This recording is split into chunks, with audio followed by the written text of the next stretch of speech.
BPL আমার জন্য অনেক বড় একটা মঞ্চ। সুযোগের জন্যই অপেক্ষায় আছি। যদি ইনশাল্লাহ আসে আমি এটাকে গ্র্যাব করব। কম্পিটিশন তো সবসময় থাকবে।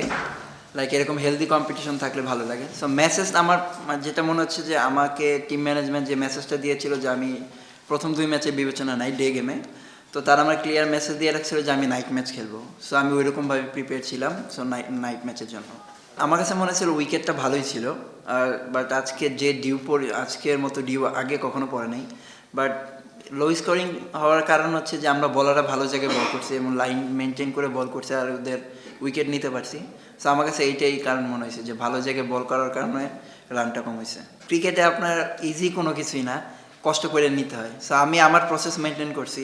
সো এক দিন আপনি হয়তো অনেক ভালো বোলিং করে উইকেট পাবেন না, বাট একদিন দেখা গেছে আপনি বাজে বোলিংয়ে উইকেট পাচ্ছেন। সো আমার প্ল্যান ছিল যে হার্ড লেন্থে বল করা, যেটা আমার স্ট্রেংথ, আমি আমার স্ট্রেংথেই বল করছি। সো ওইখান থেকে আমি সাকসেস।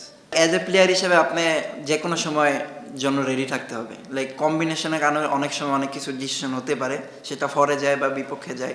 সো ওইটা নিয়ে ভাবনা না, অ্যাজ এ প্লেয়ার হিসেবে আমি যখন সুযোগ পাবো মনে হবে এইটা আমার শেষ সুযোগ। সো আমি ওইরকমভাবে রেডি থাকি। যখন স্কোয়াড অ্যানাউন্স হয় লাইক আজকে শেষ, আমি যেটা বিলিভ করি আজকে শেষ, এটা পাস্ট।